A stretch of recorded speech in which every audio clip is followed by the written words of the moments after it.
Hour, you'd expect an uproar when a town finds out that dozens of Guantanamo Bay prisoners could be transferred to a prison in their own backyard. But that's not the case in Thomson, Illinois, where the prevailing attitude seems to be, bring it on. I love this idea. I love it. Open it up. Bring in some workers. Been kind of rough here the last few years, and this would be awful good for the community. Well, the transfer of about 100 Gitmo prisoners to the Thomson prison could bring a lot of new jobs and also a much-needed jolt to the local economy, but it could also bring a new kind of threat. Joining me now, Representative Donald Manzullo. He is a Republican who represents the Thomson district. Good morning, Congressman. Nice to see you this morning. Good morning, Karen. How are you today? Great, thanks. Well, you know, you've heard those people that we just heard from there talking about how they think it would be just fine if the Guantanamo Bay prisoners... If at least some of them came to the jail in your area. But you're against it. Explain why. That's not what they said. They said it'd be great if the prison were open. That prison was built several years ago at a cost of $140 million, and the people of that area fully anticipated and expected that that prison would open with state of Illinois prisoners. The state of Illinois, based upon the economic analysis set forth by the White House, would have more than enough revenues in increased sales tax and increased income tax in order to open up that prison on its own as a standalone without having to worry about the Gitmo detainees coming in. So the people want work. I've always been in favor of opening up as an Illinois facility for its intended purpose, or we've been in contact with the Department of Corrections for years saying, look, if you're not going to operate as an Illinois facility, at least lease it or sell it to the federal government to open it up as a prison. Right. But so let's just be clear of economic development taking place there. Let's just be clear for a minute, because the people that we spoke with, that we just showed, were specifically asked about it. In fact, one of the quotes from one woman, she's a 43-year-old waitress, she said, it doesn't bother me that there's going to be terrorists there. Murderers are here. Terrorists are murderers. What's the difference? If it brings people into the community, I'm fine with it. There's a big difference. First of all, nobody in that facility will ever get out. We're not worried about people escaping.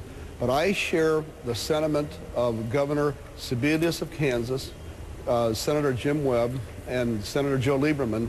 When Governor Sebelius, who's now the head of HHS, was asked to bring the prisoners to, the terrorists to Leavenworth, she wrote a letter successfully to President Obama and said, look, we don't want these people here because they will essentially create a magnet or a lightning rod to bring in their like kind from all over the world, thus creating a threat to the community as a whole, even though they would not be able to escape.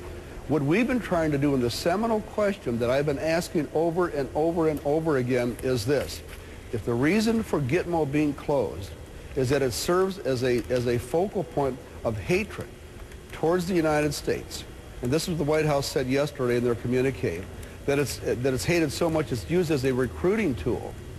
If Gitmo is moved to the United States, which it is, it's not being closed, it's being moved, will that hatred transfer to Thomson, Illinois, which is surrounded by melon fields, hay, corn, and soybean, as opposed to Gitmo, which is surrounded by water and sharks? No, I understand what you're saying, but but that's the seminal issue. The difference is that supporters of closing it argue is that they're just being held indefinitely without a trial or without the hope of getting one. In this situation, they would be getting lawyers and they would be getting ready to perhaps get ready for either a civilian or a military trial. But I want to ask you, let's not argue that. But Kieran, just a second, that's not correct. The people that will be sent to Gitmo, from Gitmo to the state of Illinois by the federal government, would not get either a trial in the federal courts or a military tribunal. Of the 215 people at Gitmo now, approximately 40 are ready for those types of trial. 90 are ready to be sent back to their homeland, but they're so dangerous the homeland won't take them. So that's a big distinction as to who they are. It's important because these are the most incorrigible of the incorrigible. They would serve as a magnet, and that's what Governor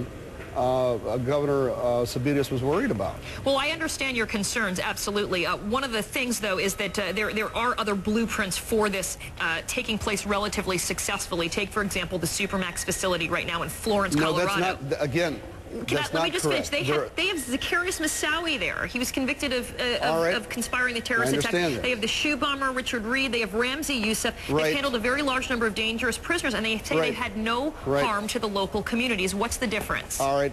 Here's the difference. There are about 340 so-called international and domestic terrorists, according to Harvey Lappin, who's the head of Bureau of Prisons. DOJ, other people say there are about 217. There are about of all those people, most are already mainstream with the federal prisoners. That leaves about 120, with 30 to 40 in Supermax, in Marion, Illinois, and in Terre Haute, Indiana. But among that 120, you probably have 10 to 15 that have international ties. So that's the distinction. This is comparing apples to oranges. Sure, no one's going to break out, but you don't have that sense of magnet because of Gitmo being moved from Gitmo Bay to a place in this country. You cannot compare those two. In fact, there's an article in the Washington Post on November 29th dealing with a person who's detained at Gitmo from Yemen. And his brother said that, look, we thought when President Obama was going to close Gitmo that the people would be released. He said, but if these people are sent to the United States and a prison there, it's going to make the people of Yemen have even hate the Americans even more and even increase the level of violence. All right, that's the issue. I know you feel passionately about the situation, and still... Well, I'm speaking factually. Yeah. I mean, it's important to realize that you cannot compare people who are incarcerated in this country today with the people that will be coming in from Gitmo.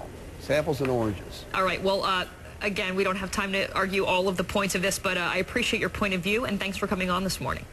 Thank you. Congressman Manzullo.